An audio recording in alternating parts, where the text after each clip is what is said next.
Adventist World Radio, the voice of hope. Radio feon'ny fanantenana na ny AWR.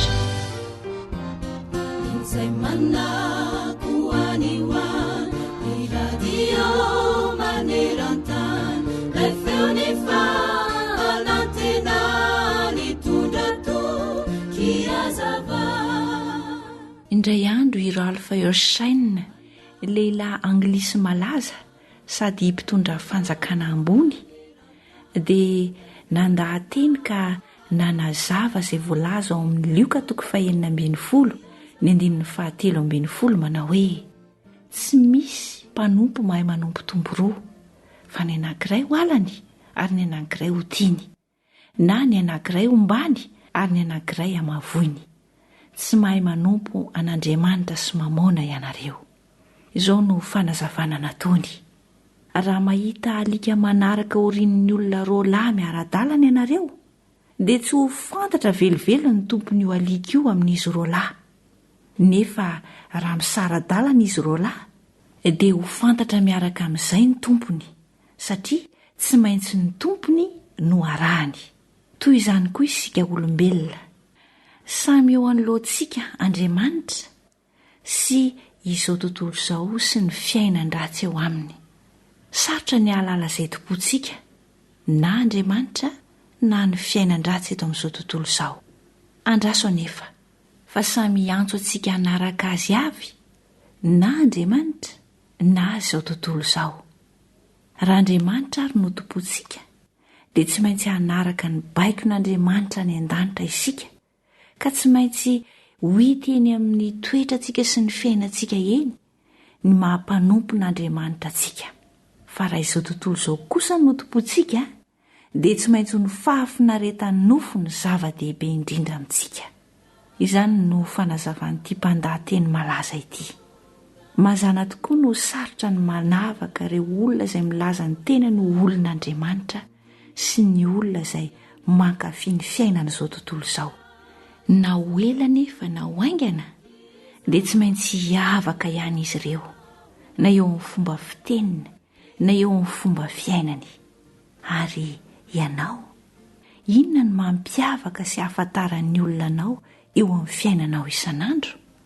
Ny faniriana ihary dia ny ahatonga anao ho tena mpanara-dia an'Andriamanitra marina.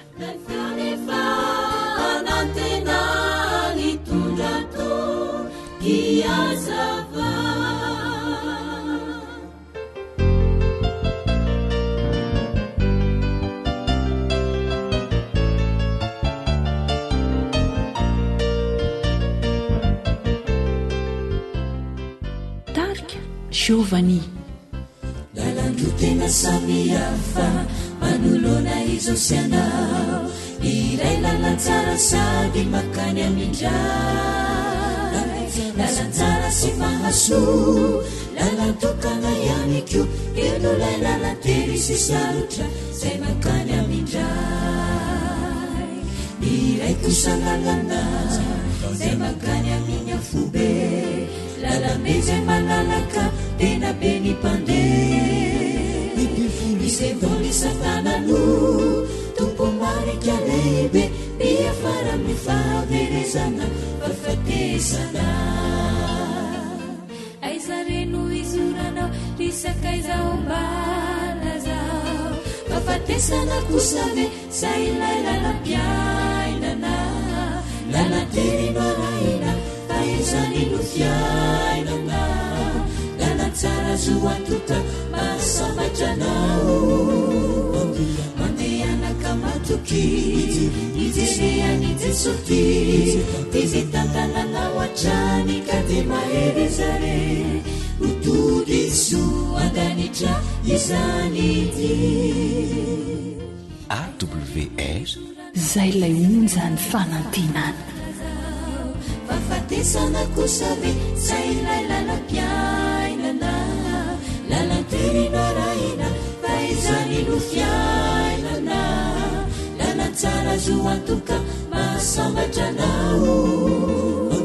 mandehanaka matoky ijereany Jesosy, izay tantananao hatrany ka dia nazare utodiso andanitra izanity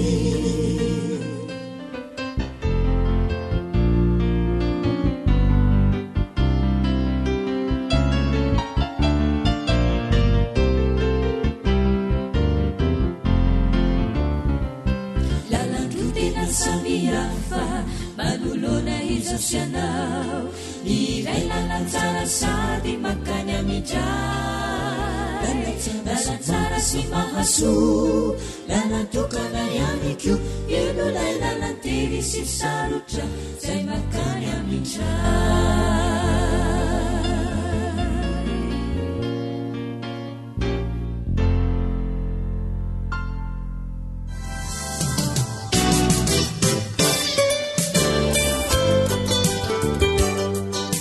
harena ny fahasalamako alio misoroka toy izay mitsabo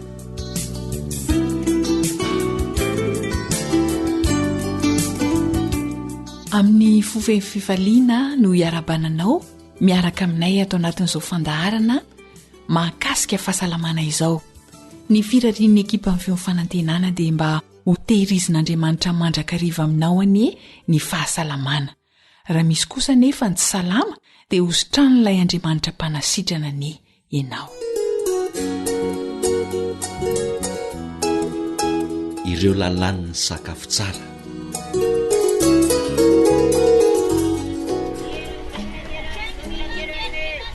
manahoana dadabary a manahoany riko rakiboa salama ve ngiarabary ô draisy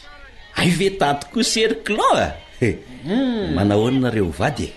inona no atao anareo mba hanovitrondro mainy zay ry ngiarabary a tena maharatsiana ny sofara mihitsy angaty trondro e ny enay rozy kely de tena zava mamy ihany no hoaniny fa ny sakafo mahavelona to tsy misy tafiditra ho aminy mihitsy zany very ngiarabary zany rakoloa nefa mila mihinana sakafo tsara sy mihoatra ny mahazatra ny vehivavy bevoka hanampy azy sy ny zaza ho atirany mety aminay vehivavy bevoka mihitsy kosa neny mihinam-boankazo masaka tsara raha tia mamy rozy kely dia araka le tenin'ny kilo hoe mila hatsaraina ihany koa ny foto-tsakafo mahazatra e za mihitsy ka rozy kely anie ohatrany ka mihinana sy malay mihitsika zany ka sika manodidina azy anie no mila manome azo trondro maina na trondro lena ny atody ihany koa ny hena voanjo raha tsy misy moa ny trondro sy ny hena dia mahasolo azy tsara ny tsaramaso nareo ve moa mpivarotra ho sahirana amin'izany fa mba fampahafantarana fotsiny ihany ny ahy aza manao an'izany sy ty fa tsara ho ay daholo anie zany dia inona koa rakizy ny tsara ho an'ny vehivavy bevoka tamin'piry lavadiko mantsy efa tsy tsara ho natsony zany sady nenay taona andeha ho azo fa ny ho an'ny mpirylandray aza ny tsisiko tena nazotomana mihitsy izy tamin'ny bevoka an'ireo zanakay telo menada reo zany fa asa loatra ny tsy nanahafan'rozy kely andreniny ka samy manana ny toe-batany mongery dadabary ny olona izay loha fa zany hoe mila karazan-tsakafo be visy vitamina ny vehivavy bevoka mba hasalamany reny sady miantoka amin'ny fitomboana sy ny fivelaran'ny sain'ny zaza ao an-kibo ane zany dia tsy maintsy amporosiana izy mba hihinana an'izany ka raha izany no asalama tsara ny rozy kely sy ny zavo keloko dia ho vitako ny amporisika azy isakafo ka ary andraso fa ho teneniko ihany koa inay vadiny mba hanohana ny rozy ara-tsakafo misaotra ry izy mivady fa dia manaova morindriko rehefa tonga ny fotoana ry sofara zany misaotra betsaka dadabary dia mba hotorako izany koa rozy kely zay tsy misaotra retsy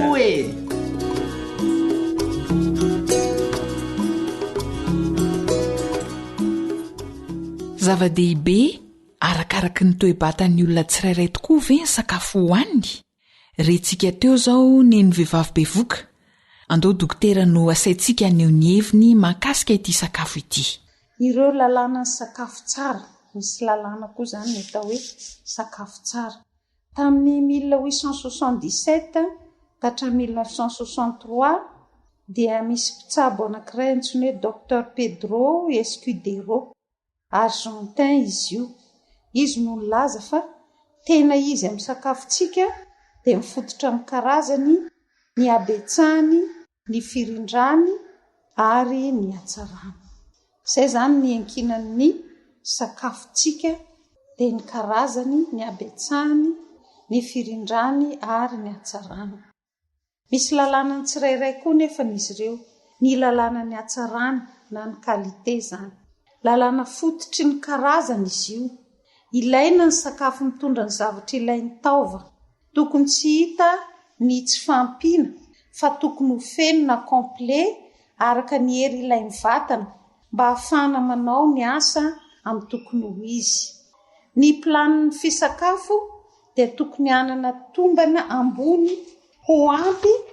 sy mizarazara ho fisakafo mandritra ny tontolo andro mba ho ampy tsara ny filan'ny taova rehetra. Ahoana indray ny lalàna ny habetsahana na ny quantité. Ny tena fototra dia ny sakafo ampy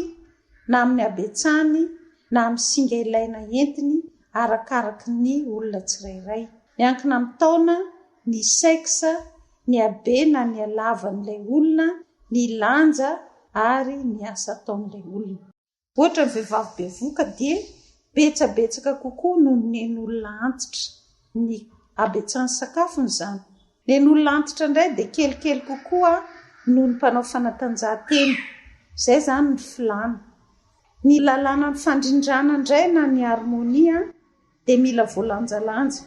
50 ka hatramin'ny 80 isanjato ny siramamy na ny glucide, 10 ka hatramin'ny 20 isanjato ny protéine, 30 isanjato ny tavy na ny lipida. Misy koa ny antsoina hoe lalàna ny adéquation. Miankina amin'ny tsiro, miankina amin'ny fahazarana, ny kolotsaina sy ny volananana.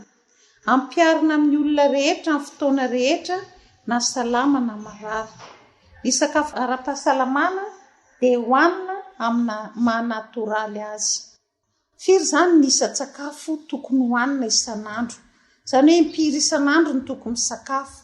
Tena mety amin'ny vatana dia ny 3 isan'andro, maraina, atoandro, hariva. Azo atao atsirambina ny sakafo maraina izay miantoka ny tontolo andro.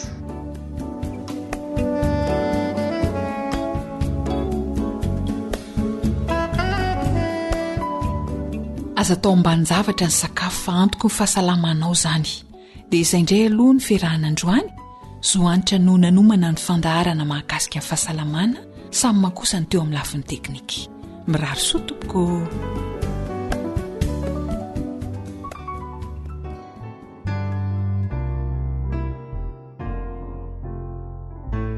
Tarika feo iray.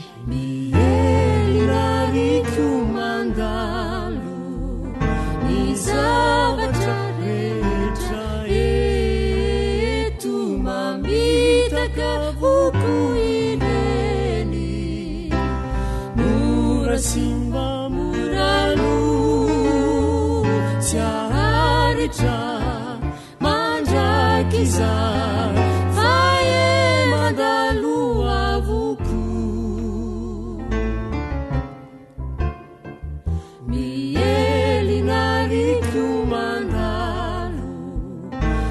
Zavatra rehetra eto mamitaka voko ireny, mora simba morano tsy aharitra mandraky izay fa e mandalo avoko.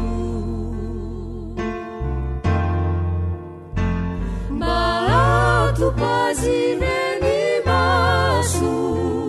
itazana layani wani ibanzina ilaya kanilay paradisa sisiakasu unena na jayandru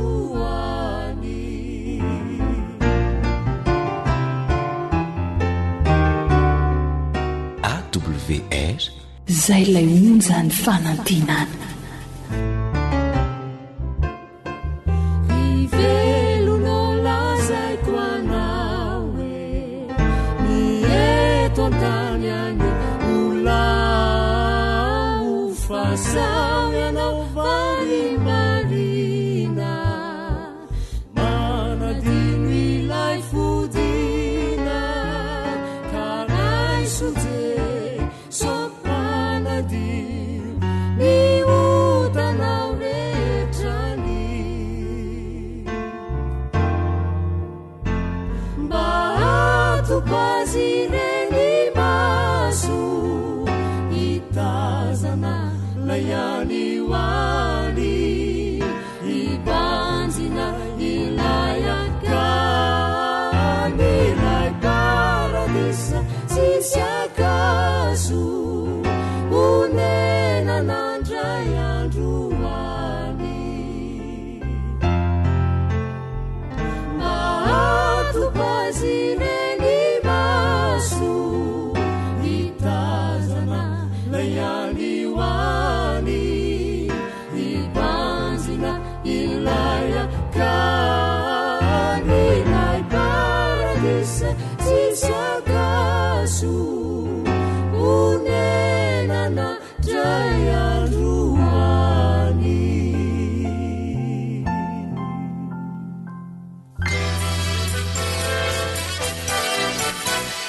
awr manolotra ho anao feo ny fanantenana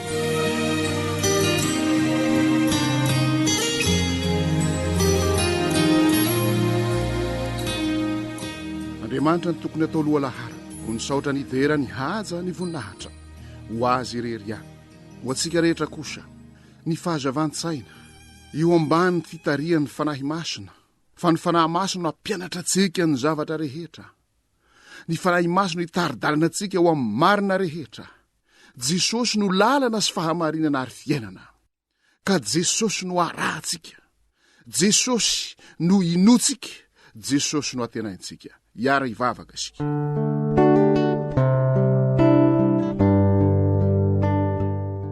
Andriamanitra ray zanaka sy fanahy masina Andriamanitra Abrahama sy Isaka ary Jakoba Andriamanitra mpamorona sy mpahary izao rehetra izao tamin'ny lalan'ny teny misy mazava misy abakabaka misy zava-maniry maro samihafa misy masoandro volana ary kitana misy biby any anaty rano voromanidina amin'ny abakabaka misy biby mandady sy mikesaka amin'ny tany lay teny zay nanao hoe andeha isika morona olona taka nendritsika araka ny tarehintsika misaotranao zahay narinao ny zavatra rehetra misaotranao koa zahay fa ianao ny mpamonjy sy mpanafitra anay tamin'ny alalan'i Jesosy Kristy amin'ny vahoaka malagasy tsiraray avy ka izany fanahinao zany ditondra vokatra eo amin'ny fiainanay fa ny vokatry ny fanahy dia fitiavana fifaliana fiadanana faharipo famorapanahy fanaovantsoa ary izy raha teo izy no nampiavana anay aminao Andriamanitro misaotrany amin'izany famonjena izany misaotra Jesosy malala satria ianao dia vonona ny andray anay amin'ny mampanota manitra anay ka raha miaiky ny fahotanaino atrehanao zahay dia matoky sy marina ianao ka amela ny fahotanay arana diony afaka amin'ny tsy fahamarina rehetra ankehitriny raha hianatra ny teninao zahay engany io fanilo sy fanazavanao anay izany anala ny aizina rehetra ty anatinay dia ny aizy-pahotana ny aizy ny fahadosoana aizy ny fahazaran-dratsy engany izany teninao izany ho fifaliana sy firavoravonao anay ka hiteny sala mijery miampaminany izay ianao hoe hitako ny teninao ka ny hoanikeo ary ny teninao ny fifaliako sy firavoravony foko mangataka aminao izay tompo malala mba androtsahanao ny fanahinao amin'ity tanyrazana ity manomboka amin'ireo mpitondra fanjakana amin'ny vahoaka malagasy tsiraray avy ka izany fanahinao izany hitondra vokatra eo amin'ny fiainanay hitarika anay tsiraray avy eo amin'ny fampandrosoana ny fanjakanao be voninahitra mitaraina aminao izay Jesosy malala engane izay rehetra mba samonona sy angetaeta amin'ny fahamarinana isaina ny zavatra any ambony hikatsaka ny zavatra any ambony dia amin'ny anaranao Jesosy no angatana izany vavaka izany amen.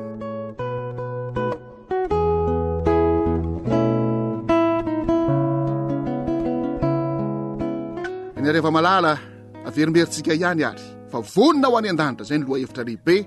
izay iopanana izao dinidinika sy fitorinany filazantsara fitorinany soratra masina amintsika rehetra izao raha vonina ho any an-danitra isika de vonina hitsenan'i Jesosy Kristy eo amin'nyrao ny lanitra, de vonina ovana indray mpimaso hitafiny tsy fahalovana sy ny tsy fahafatesana. Izy ngizintsika ihany fa ny velona ny miakatra any an-danitra. Olona telo ankehitriny efa fantatra anarana fa any an-danitra: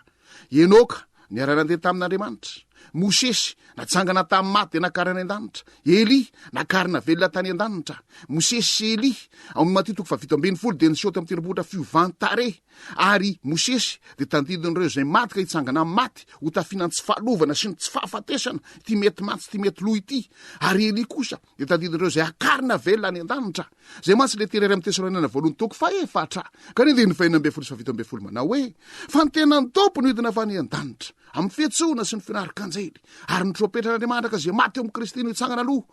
Ary rehefa afaka izany de isika zay mitoetra ka velona no akariny amin'nraona de ho any amin'ny tompo mandrakariva isika. Misy olona tsy andalo fahafatesana sara amin'ny Eli akariny an-danitra amin'ny fotoana iverenan'i Kristy eo amin'nyrao lanitra. Mba maniry an'izany ve ianao? Za de maniry fatratra an'izany mihitsy hoe tsy andalo fahafatesana kanefa tsy manery an'Andriamanitra. Izy no tompony zavatra rehetra. Ry mpiaino malala, efa hitatsika teto ary ny amin'ny Enoka miara mandeha amin'Andriamanitra. Izany miara mandeha amin'Andriamanitra izany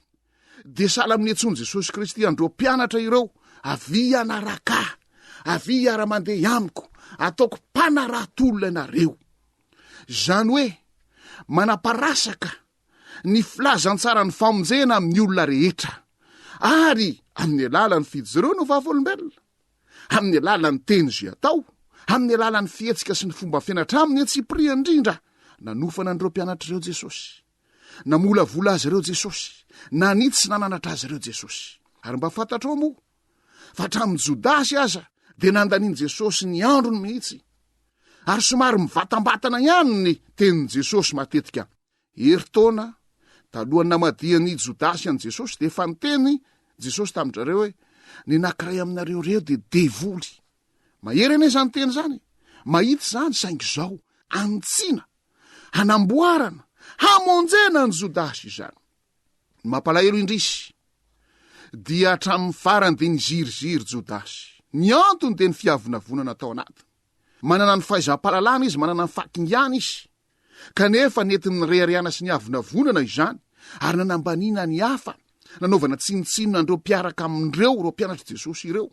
fa izy no nyreharesiny zaozao tamin'izany. Ary ny tena antony koa de satria nanana olana izy teo amin'ny ara-bola, dia nanitsy azy Jesosy, namboatra azy Jesosy hatramin'ny ora farany, hatramin'ny minitra farany. Alaka misy alina talohany nanombonan' Jesosy teo amin'ny azo fijaliana ny zoma, raha niarana indray ny fanasan'ny tompo teo amin'ny efitrano ambony, de mbola nanasa ny tongory Jodasy Jesosy. Indrisy anefa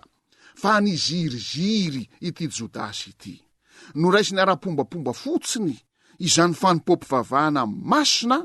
izay tokony hananana fanetretena sy fotorotoro fa namangorakoraka hibebana sy ekena ny fahotana rehetra izany. Mampieritreritry atsika, mampieritreritry anao izany. Ny fanimpom-pivavahana rehetra zay atrehitsika manomboka izao, hatramin'izao raha ny marimarina koa, hatramin'izay ka hatramin'izao.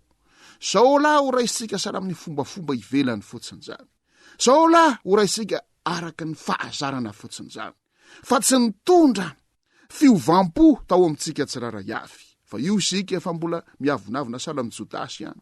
manamary tena sala amin'ny Jodasy ihany, mirehare sala amin'ny Jodasy ihany, ka mihevitra ny tenany ho tena zavatra sala amin'ny Jodasy ihany. Ary ny fahotana tsy mandeha irery, fa manaraka an'izany ny fitiavam-bola, ary ohatry nitako eto koa angamba ny fijangajangana sy ny lainga ny fitaka, ny tsy firarahiana zay rehetra mety ho tokony ho rarahiana ao amin'izany Jodasy izany. Rehefa ninana n'ilay mofo tsisy masirasira dio Jesosy zay miara amina tsoboko amiko ny mofo,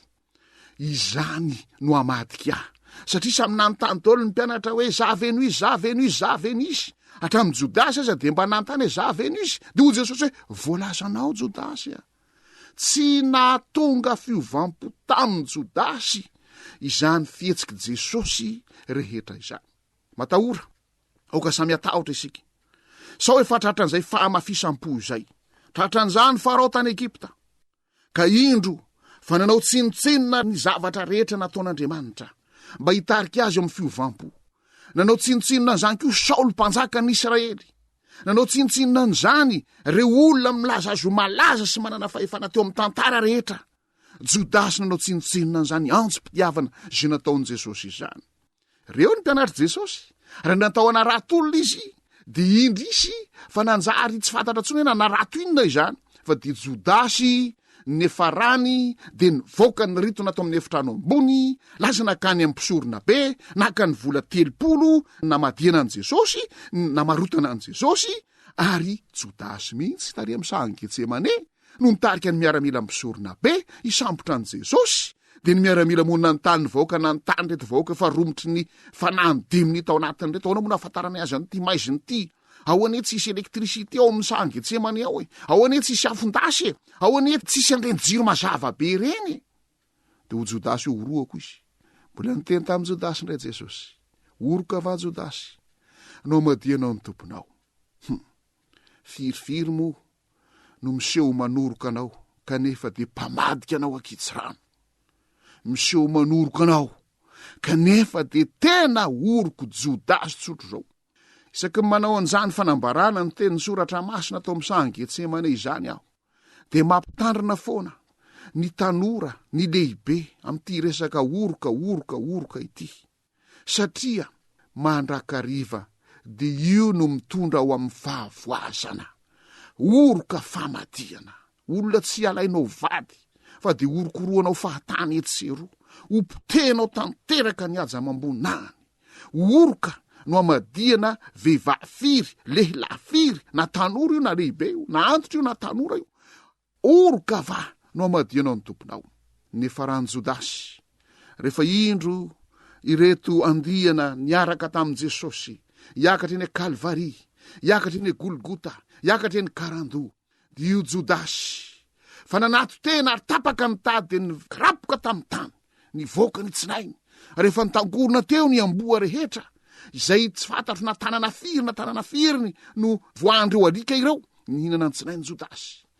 Na tsy aromenatra mpisorona be, na nirakolaingana, nandroka an'izany fatiny Jodasy zany, nanaisotra azy teo amin'ny lalana, zay andehanany reto olona manositoloka an' Jesosy andeo eny Kalvari, Golgota ary eny Karandoa. Ry mpiaino marala, raha teo any an-dandra isika dia tsy maintsy manaraka an' Jesosy, miara-mandeha amin' Jesosy, miara-mandeha amin'Andriamanitra, ary ataony mpanaratolona. Ary ao ka tena hiara-andeha amin'Andriamanitra amin'ny fotoritory sy ny fanahy mangorakoraka, tahaka ny savoka tratry ny masoandro, fa tsy tahaka ny sima tratry ny masoandro, ka mora volavolaina ny fosanam-panahintsika. Fa Jesosy no ny tena raha tsy miova tahaka ny zaza ianareo, dia tsy mahazo miditra amin'ny fanjakan'Andriamanitra. Avelao ny zaza anatona fa antoazy ny fanjakan'Andriamanitra, mora volavolaina. Mbola mora itsy, mora amboarina, fa jereo ny nefarany Jodasy. Misy ho azo tena mpivavaka, misy ho azo tena mahay, misy ho azo tena lalitsaina, misy ho azo tena mahavita zavatra, mahay mandamina, mahay gestion, mahay administration, mahay ny management rehetrrehetra, mahay an'izao rehetrarehetra zao, fa tsy mba nanana an'ilay fotorotoro, tsy mba nanan'ilay fanamangorakoraka, tsy mba nanan'ilay fanetretena, tsy mba sahala amin'ny zaza mora volavolaina. Na indray ny fiheveratsika n'izany atao hoe leader, dia manana zany leadership zany hoe enjana, manana n'izany hoe fahaiza mitarika, tsy azo zogozonina mihitsy. Kanefa Jesosy raha mamaky eo amin'ny Mateo 3:20 isika, mahavakio tsara ny Mateo 3:20,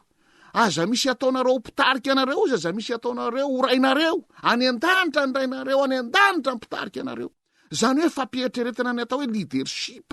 ho an'ireo leader, ho an'ireo mpitarika zany, ho an'ireo izay lohany amin'ny zavatra rehetra, mba tsy eritreritra hoe iza zany dia tsy azozogozonina mihitsy. Fa raha tsy azozogozona sahala amin'ny Jodasy, ny olona iray dia manato tena ary miakaraboka amin'ny tany ary mivoraka ny tsinainy. Ny lika no nihinana ny tsinainy Jodasy teo. Ry hava-malala, enoka nanaraka an' Jesosy, nanaraka n'Andriamanitra nataony mpanarato-olona. Mila manarato-olona isika, tsy hanarato-olona ho amin'ny ratsy akory. Be dia be mitarika olona ho amin'ny ratsy. Andao hisotro toka, andao hifoka sigara, andao hijangajanga, andao hipetraka ambony tamboho, andao hidonana apona, andao hamaky trano, andao hiviole olona. Zany ny zavatra misy etseroa. Fa hanarato-olona ho amin'ny famonjena, hanarato-olona mba hanaraka an'Andriamanitra, hanarato-olona ho vonona ho any an-danitra.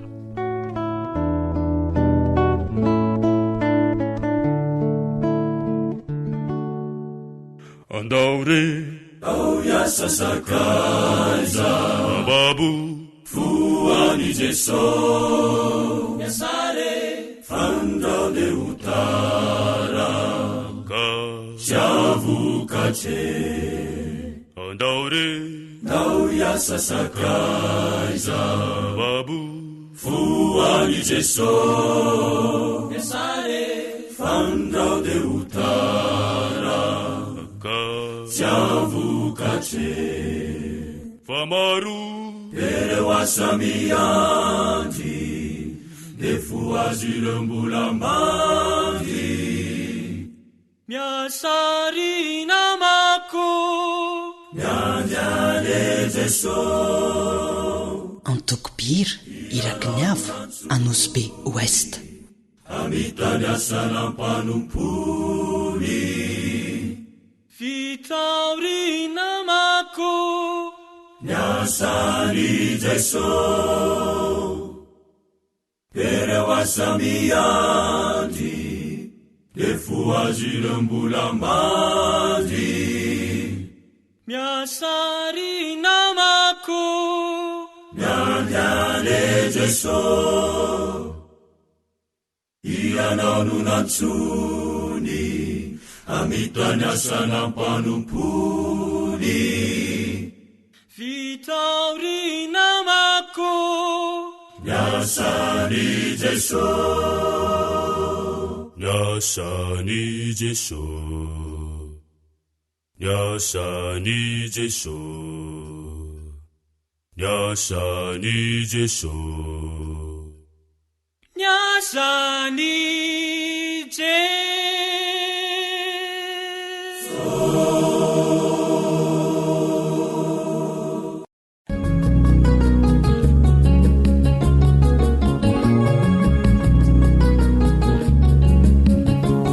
fianarana sy fanabazana androtany ty tanindrazana fahaizana sy fahendrena olovany ty firenena darena zareo tsy maharitra fa tsara manatsy ary lavitra ny fianarana re azatsanina fa manomanana olombanina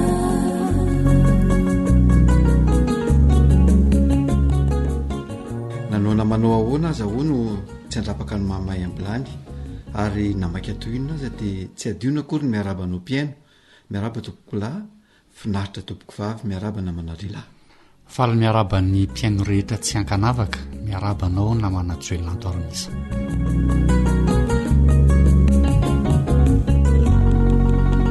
ya fanaontsika eto amin'ny fandarana fanabiazana namana joelinanto arimisa ny manao fintina kely andeha alohantsika anatanteraka an'izay ary arak'izany dia niopana tamin'ny fitaizana sy fanabiazana ny resaka izay nataontsika teto amin'ny fandaharana teo aloha tao anatin'izay no nilazana fa zavatra samihafa nefa tena mifampiankina ny fitaizana sy ny fanabiazana ny fitaizana dia mamolavola olona anampahalalana ka atonga azy ahita asa sy ho tsara karama ny oriana izay ahazona ilay mahizy ny olona iray ka ahafantaran'ny olona azy ny fanabiazana kosa indray dia mamolavola olona anana ny maizay azy ka mampiavaka azy amin'ny olona rehetra izay mitondra soa sy fahatsarana ho an'ny tenany sy ho an'ny manodidina azy ihany koa ny soso-kevitra izay nentintsika ho an'ny ray aman-dreny namana joelinanto arimisa dia ny mba hanaovan'ny ray aman-dreny ezaka rehetra ka tsy hosondriana amin'ny fitaizana fotsiny izy ireo fa mba hanome ihany koa ny fanabiazana ny zanany izany natao moa dia mba ahatonga ireo zanan'ireo ho tonga ray reny ho tonga vady tompona ndraikitra fa tsy tompo toerana fotsiny ihany zay raha fitinina ny resaka izay ny fanaovantsika tamin'ny fandarana teo aloha anio kosindray namana joelinanto arimisa inona no masaka atolotra ho an'ny mpiaino namantsika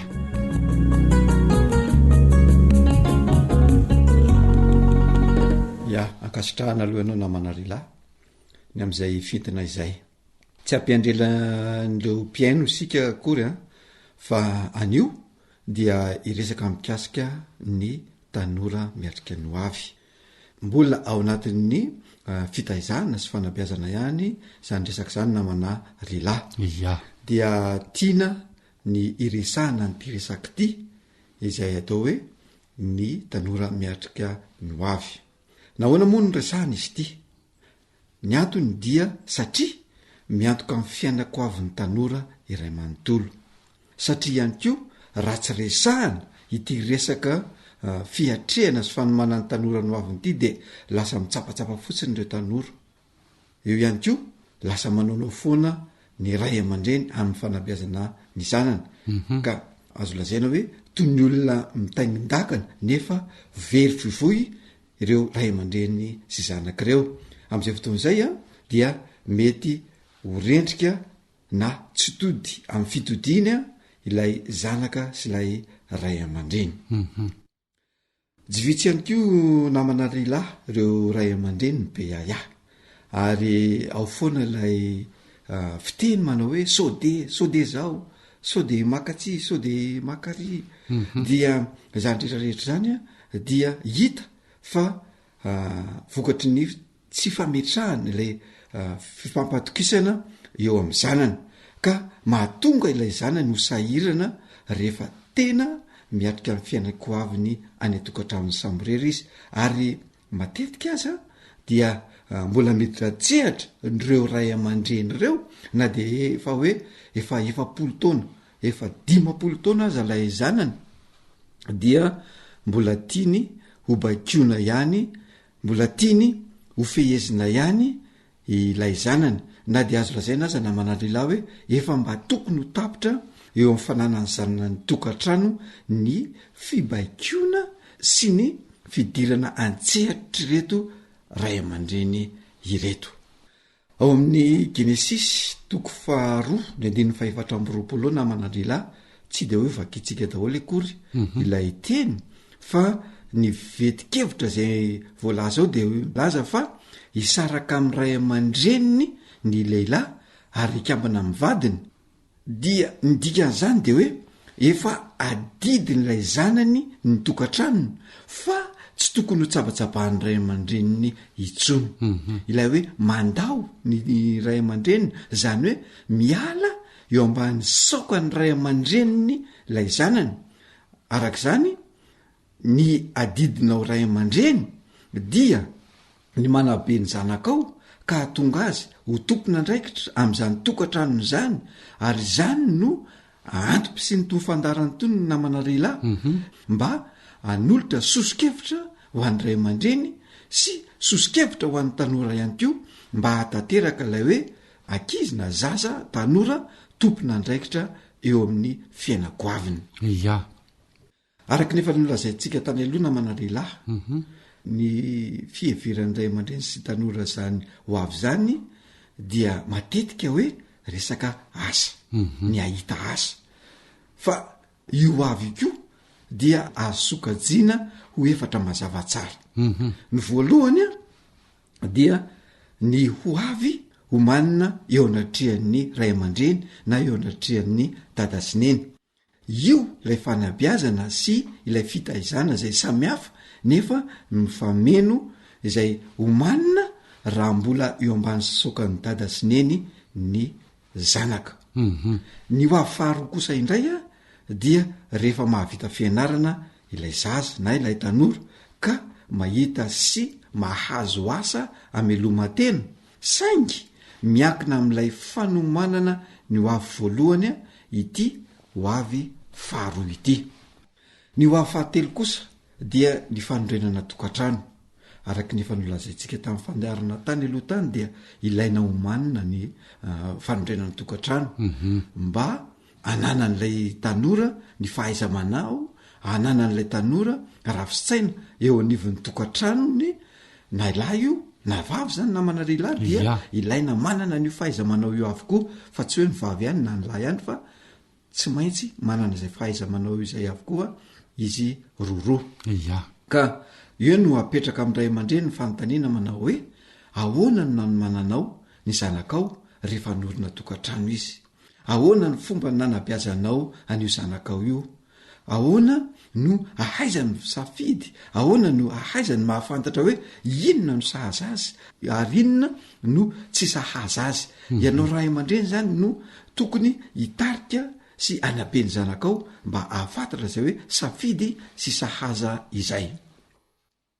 Ny hoavy fahaefatra farany dia ny fanomanana ny zanaka sy ny taranaka izay iantoka ny hoaviny. Dia tonga amin'ilay hoe zaza ianao de tanoro de lehibe ary rehefa avy eo manana taranaka, dia izay le hoe taranaka mifandimby. De raha iresaka ilay fiainana eo anatrehan'ny dada sy neny isika, ilay hoavy voalohany zany, dia io ilay fanomanana ny hoavy izay atao hoe mandritry ny 20 taona. Dia mipetraka ny fanontaniana namana lehilahy manao hoe nanao ahoana ny nanabiazanao ny zanakao nandritra ny 20 taona na teo anatrehanao ilay zanakao io. Fa ny akabiazan'ny tanora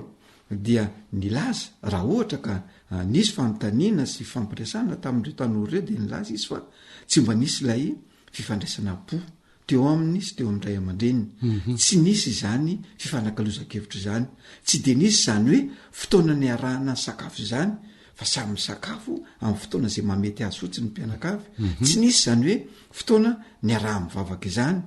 tsy nisy izany hoe fotoana iarahana miala voly izany. Izany hoe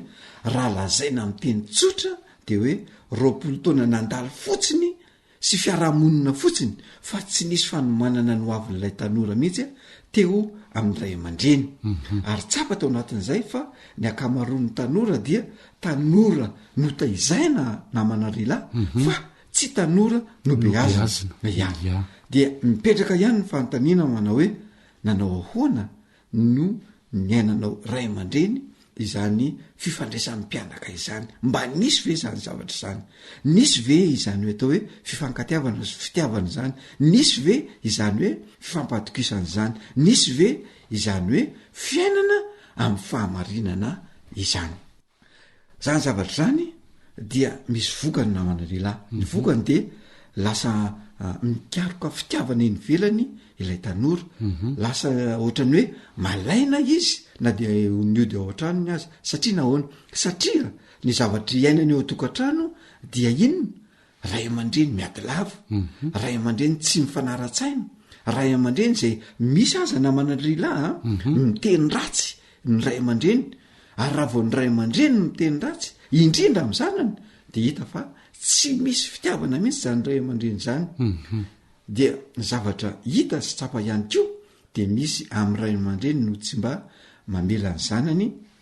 any amin'ny safidy malalaka, indrindra ilay safidy izay mifanaraka amin'ny talentan'ilay tanora izay mahatonga azy ho tompona andraikitra. Fa zao koa namana lehilahy, betsaka ihany koa ireo tanora ireo no tsy mba malala ny talentany izay ahasoa ny fiainany, izay hoentiny miatrika ny fiainany anyoriana. Izay lay hoavy voalohany. Ny hoavy faharoa, rehefa navita fianarana, mazava loatra fa matetika ilay fanindriny dada sy neny no atao na noterena amin'ny fomba ankolaka ho safidin'ilay zanany. Izao anefa raha ilay safidin'ny dada sy neny no noterena nataon'ilay zanaka de eo no mahatonga ny olana, satria betsaka amin'ny mpianatra eny Ankatso na eny amin'ny université isan-karazany namana lehilahy no atao hoe mifindra filiera na mifindra taranja-pianarana atsy-roa, ary betsaka arak'izany ireo atao hoe mahavita amin'ny fianarana nefa inona ny vokatra tsy mahita asa, zay tsy mahita asa, miventsiventsy fotsiny dia mametraka CV etsy-roa fotsiny de rehefa avy eo miandry fa tsy misy mamaly. Ya, eo ihany koa namana joelanto ary misy le hoe misy ihany ny orinasa izay mamaly ireny fangatahana asa ireny. De rehefa atao ny fitsapana de hita fa tena tsy manavanana ilay tompon'ilay CV na ilay tanora mangataka asa, le asa izay ao amin'le orinasa nefa navita io fianarana io izy. navitan'io izy saingy tsy safidiny fa ilay tiany dada sineny no natao de lasa misy fiatraikany am'le fianarana zany de zay mahatonga le miandry tolorana satria sady tsy safidy no tsy talenta lay izy ya de zay zany mahatonga ny olona eo am'ireo zatovo tsy nomanina sy tsy noenona ny safidy sy ny talenta nyreto dia azo lazaina koa namanarila hoe betsaka ny tanora no marantsaina fa tsy misy ravitsaina zany satria tsy tao am'ilay safidy mazava ananany ravitsaina no nanereny ray aman-dreny azy anao an'ilay fianarana sy lay taranja zany tsy safidy n'ilay tanora la izy satria io safidy io zany dia azo lazaina hoe sady manana tanjona mazava lay tanora ahafahany mandray andraikitra satria safidiny io talentany io dia manana finiavana izy iroso lavidavitra kokoa mba ampivoatra ny tenany sy ampivelatra azy ary ampandroso sy ahasambatra azy aneoriny rehefa lay talenta safidy zany no arahany ray aman-dreny arak'izany na manarila dia mandeha ho azy mivoatra mivelatra ary mandroso sambatra ho azy ny tanora anankiray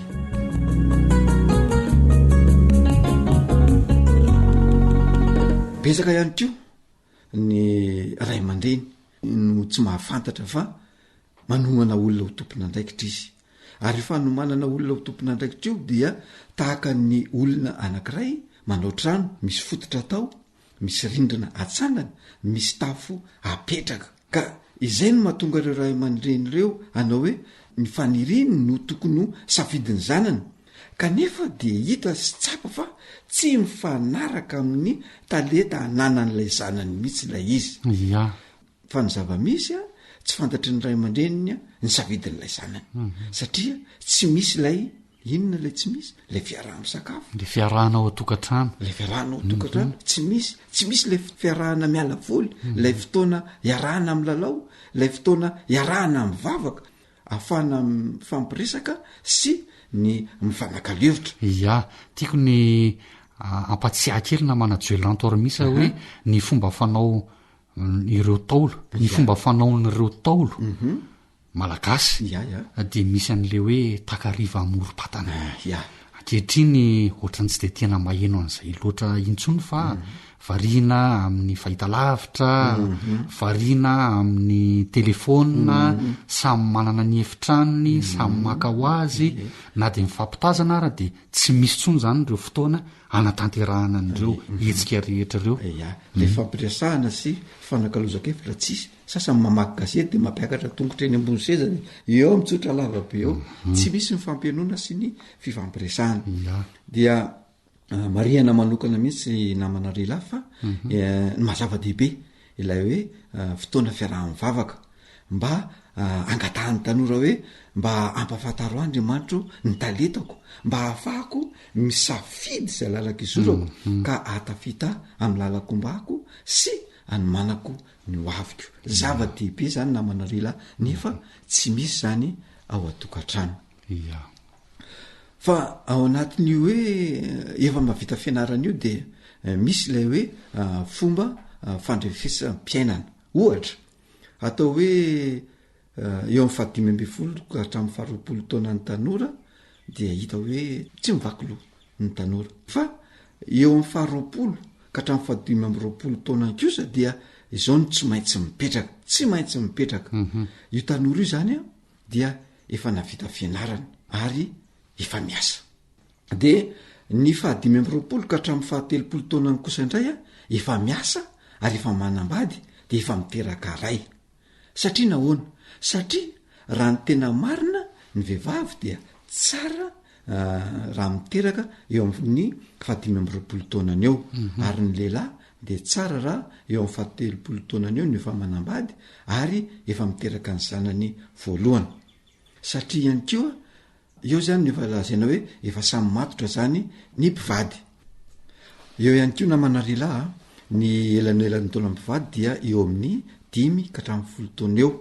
dia lehilahy ny zokony satria ny lahy ny lohan'ny fianakaviana ary tsara ihany ko raha ny lehilahy no manampaizana kokoa ny vehivavy ny lehilahy ihany ko no tokony mampidibola bebe koa no vehivavy zany akory tsy misakana hoe tsy mahazo miasa ny vehivavy tsy izay mihitsy le tiana tenenina fa zay zany le hoe mba isiny ny firindram-piainana eo amin'ny fianakaviana anankiray fa zao mantsy raha mifamadika am'ireo hoe ny vehivavy indray manampahaizana kokoa ny vehivavy indray mampidibola bebe koa ao tokantrano a dia lasa misy ny fahisairanana sy ny olana ra-mpifandraisana sy ny fifanankalozakevitra eo amin'ny vady satria somary sorena nge ny lehilahy namana lehilahy rehefa ny vehivavy zay hoe mampidiboly zay ary indraindray izy tsy manaiky horesin'ilay vehivavy mihitsy raha ohatra ka somary manampahaizana lay vehivavy ary somary lazaina koa hoe mampidibola bebe koa lay vehivavy satria indraindray rehefa mividy zavatra le vehivavy ka tsy mera am'le lehilahy de sorena ny lehilahy dia zay a no mahatonga n'le hoe mba nylahy no bebe taona kokoa no ny vehivavy ary mampidibola kokoa no nylay vehivavy ary sika olombelona ihany ko satria ny lahy lohan'ny vavy ozy ny tenin'Andriamanitra dia tsy tsara arak'izany no manolo izay rafitra zay napetrak'Andriamanitra izay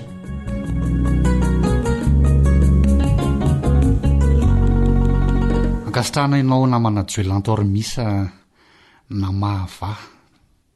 izay mahakasika ny fanabiazana ny tanora izay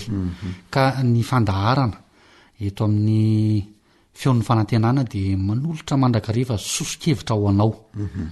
ka hoy izahay eto amin'ny fandaharana hoe ho anao ray aman-dreny manana 20 taona be zao ianao a anomanana ny zanakao mba hiatrehany ny hoaviny ka tanterao ny adidinao tohizo ary lalao mandrakariva ilay roy sy fitiavana ary vatana mifanakaiky izay efa nisy hatrany am-bohoka apetrao a le fifampatokisana sy ny fitiavana tsy afaka misaraka ireo mba ahatanteraka le maizay sy maizy ny zanakao de ajao ny safidiny ajao a ilay talenta mampivoatra azy trandrao mihitsy hoy isika teto amin'ny fandaharana omeo teny fampirisena mandrakariva ny zanakao omeo fotoana manokana ny zanakao mba hiarahanao aminy de izay no mahazakazo natolotra ka ametrahana ny mandra-piona ho amin'ny manaraka indray raha sitrapon'Andriamanitra ny namanao joelantormisa ny namanao rila mametraka amin'ny veloma ho mandra-pitafa veloma tompoko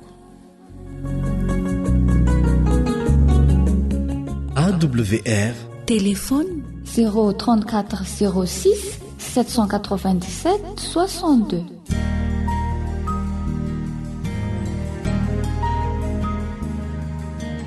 faniteninao no fahamarinana taridalana manokana fianarana baiboly avoaka ny fiangonana advantista maneran-tany iarahanao amin'ny radio feo ny fanantenana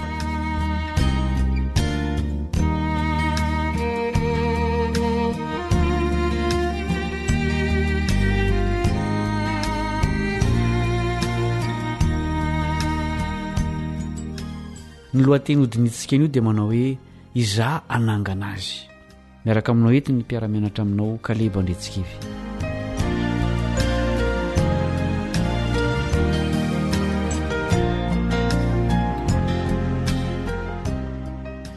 voatantaro amin'ny jaona toko 9:1 ka hatramin'ny 7:12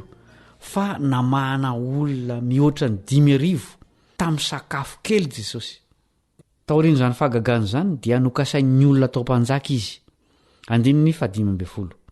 nandositra ny vahoaka Jesosy ka niondrana tsambokely ho eny ampitan'ny ranomasiny Galilia ny andro manaraka nefa dia naraha ny vahoaka tany indray izy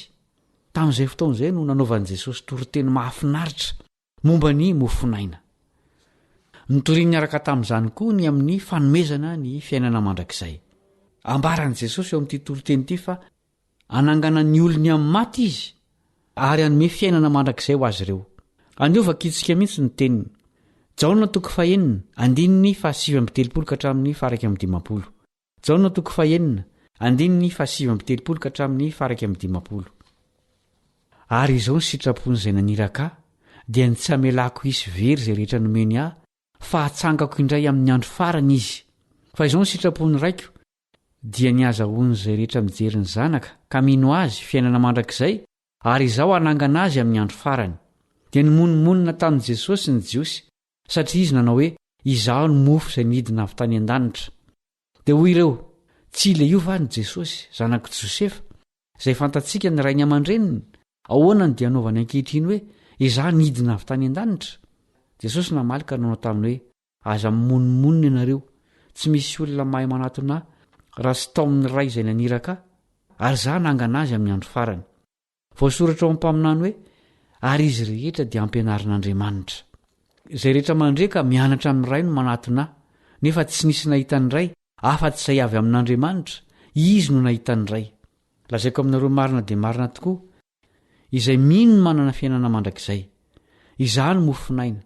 ny razanareo nihinana ny mana tany anefitra nefa maty ihany ity ny mofo izay midina avy any an-danitra mba tsy ho faty izay mihinana azy izaho ny mofo velona izay nidina avy tany an-danitra raha misy mihinana ity mofo ity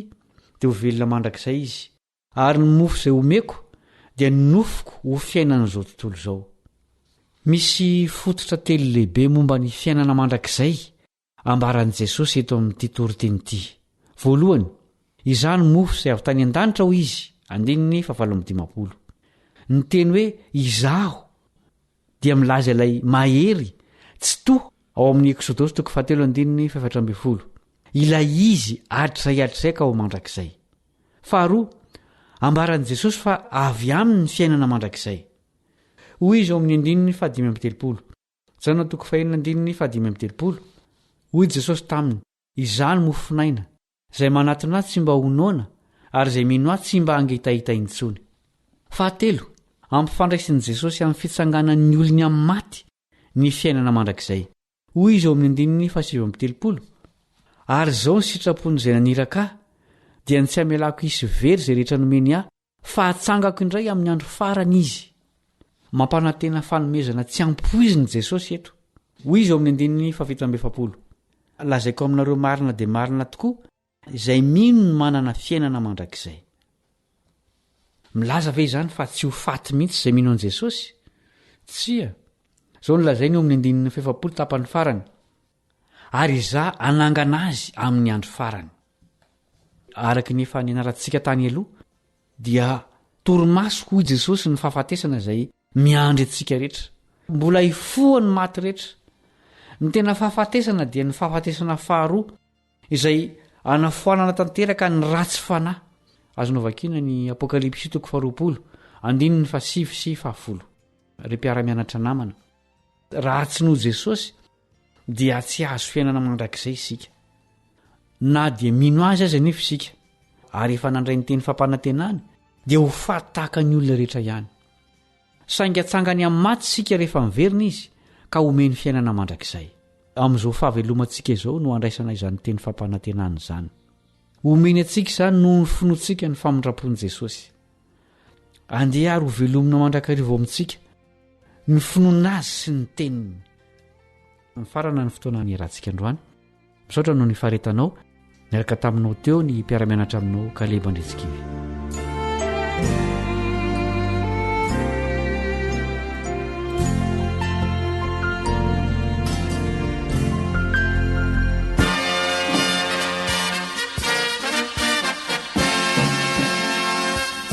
Adventist World Radio, the voice of hope. Radio feony fanantenana.